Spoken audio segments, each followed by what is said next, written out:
Em 1807, a família real portuguesa abandona seu país às pressas. Qual o motivo? As guerras napoleônicas. A estratégia havia sido acertada com os ingleses e entre os tripulantes estava um jovem de apenas 9 anos, Dom Pedro.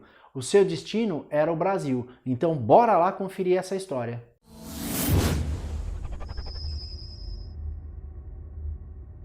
Olá pessoal, Júlio aqui. Dom Pedro nasceu em 1798 no Palácio de Queluz, em Lisboa, Portugal. No começo de sua infância, o jovem sofreu com muitas doenças, como por exemplo sarampo e infecções por lombrigas. Ele morava com a sua avó, a rainha Dona Maria, e ela estava impedida de governar por ser considerada louca. Nesse momento, então, quem governava era o seu pai, Dom João VI. Porém, Dom Pedro não era o filho mais velho de Dom João. Ele tinha um irmão, Dom Antônio. Este, por sua vez, faleceu ainda na infância. Então o jovem Dom Pedro acabou herdando o direito de ser o herdeiro do trono. E a partir desse momento, ele começou a ser tutoriado pelo reitor da Universidade de Coimbra. Mas antes de continuarmos, não deixe de se inscrever no canal, dar o seu like e ativar as notificações. Naquela época, a educação do príncipe era obrigação e responsabilidade do Estado. Dom Pedro, por ser o herdeiro do trono, recebeu, portanto, a melhor formação intelectual a fim de que ele pudesse governar da melhor maneira seu povo. Além disso, ele também recebeu um forte treinamento físico e ele pegou gosto por isso, principalmente pela equitação. O que o diferenciava dos outros reis daquela época, pois naquele momento a maioria dos reis não tinham nem o porte atlético e nem a disposição física do jovem Pedro. Com as guerras napoleônicas e a transferência da corte para o Brasil, Dom Pedro teve que interromper os estudos. Quando chegaram aqui, Dom Pedro ainda era uma criança de 9 anos e deu continuidade aos estudos. Há relatos, porém, que quando ele morou na Quinta da Boa Vista, ele gostava de brincar de luta com os filhos dos escravos. Ele também passava parte do seu tempo se divertindo andando a cavalo e às vezes em alta velocidade. Dom Pedro não gostava dos protocolos e vivia muito mais pelo seu instinto do que pelas regras. Um exemplo era a cerimônia do beijamãos, onde Dom João VI e Dom Pedro sentavam-se no trono e os seus súditos mais próximos vinham para beijar as mãos deles. Dom Pedro, então, segundo alguns historiadores, pegava e quando os seus amigos da sua faixa de idade iam beijar-lhe as mãos, Dom Pedro cutucava-lhes o queixo. Apesar de parecer um fato isolado, isso mostrava a personalidade impulsiva do príncipe, que às vezes também atraía conflitos para ele. Mas, por outro lado, também mostrava que ele era uma pessoa corajosa, afetuosa, um bom tomador de decisões e obstinado. Por vezes, ele abandonava o luxo do palácio para tomar decisões políticas pessoalmente em outras regiões. Ele fez muito isso enquanto ele governou. Dom Pedro teve pouca participação política no Brasil até 1821, quando aconteceu a Revolução do Porto, evento esse que transformaria sua vida completamente. Em 1820, Portugal passava por uma crise política, exatamente com a Revolução Liberal do Porto, que aconteceu liderada por uma seita chamada Sinédrio. Eles queriam que Portugal se transformasse numa monarquia constitucional aos moldes da Revolução Francesa e inspirados pelas ideias iluministas, e que Dom João voltasse para Portugal, reassumisse o poder e jurasse subordinação à nova Constituição. A notícia foi recebida no Brasil com preocupação.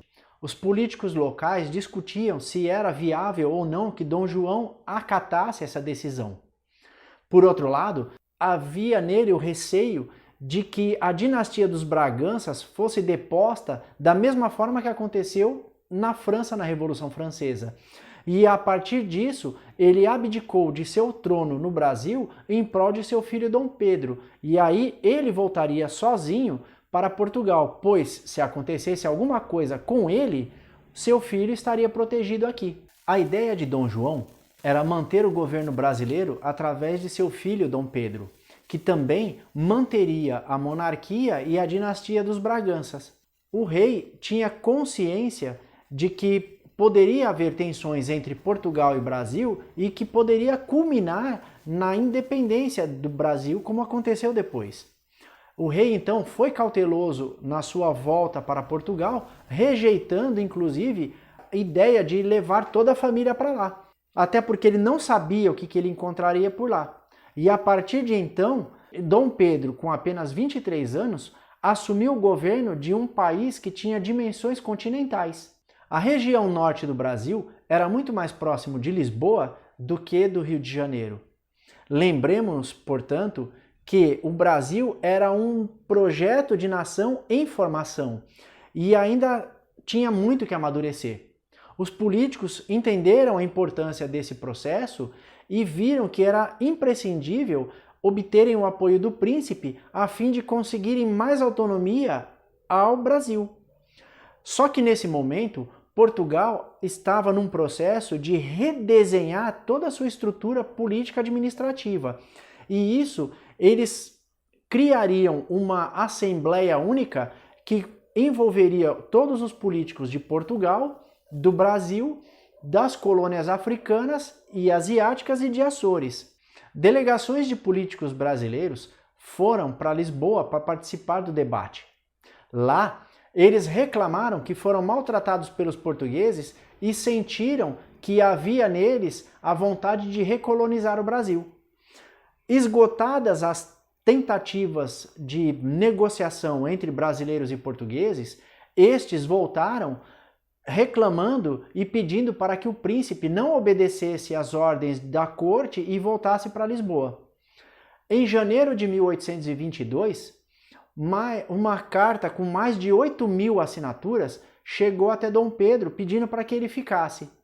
Então, o jovem de 23 anos tomou a decisão que ficou conhecida como Dia do Fico, e isso complicou ainda mais a situação aqui.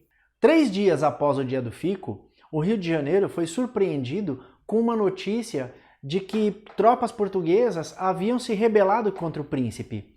E essas tropas faziam parte da divisão auxiliadora e eram comandadas por Jorge Avilés. Dom Pedro tentou negociar com os amotinados, porém sem sucesso. Temeroso pela instabilidade que estava o Rio de Janeiro e tendendo a piorar mais, ele determinou que sua família fosse retirada de lá e levada às pressas para o interior. Dona Leopoldina, então sua esposa, pegou seus filhos e seguiu em viagem. Dom João Carlos, o filho mais velho de Dom Pedro, o primogênito, ele teve uma piora na saúde que já estava debilitada e veio a falecer em fevereiro de 1822. O casal ficou abalado com a notícia da morte do filho e começaram a culpar os portugueses por terem que ter deixado o Rio de Janeiro de forma tão abrupta e acelerada. Pedro juntou soldados e expulsou o general Avilés do Brasil juntamente com todos os soldados que participaram do motim. Isso mostrava o quão grave estava a situação entre Portugal e o Brasil.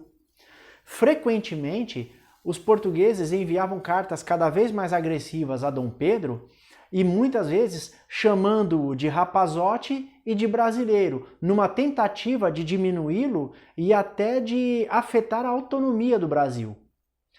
Dona Leopoldina e José Bonifácio começaram a convencer Dom Pedro de que a situação era irremediável e de que havia necessidade de uma ruptura e do Brasil se separar de Portugal. Em agosto de 1822, Dom Pedro veio para São Paulo para resolver uma situação política que ele gostava de fazer sempre pessoalmente, como ele havia feito em Minas. Seu primeiro destino foi no Porto de Santos e de lá ele viajou para São Paulo. No meio do caminho, ele foi interceptado por um mensageiro que trazia uma carta, e dessa vez muito mais agressiva do que as outras, exigindo a sua volta para Portugal, e nisso também veio uma carta de Dona Leopoldina e de José Bonifácio avisando que havia esgotado todas as negociações e que a ruptura era inevitável. Dom Pedro, então, proclamou a independência do Brasil E a partir daí iniciaria o que se tornou o primeiro reinado.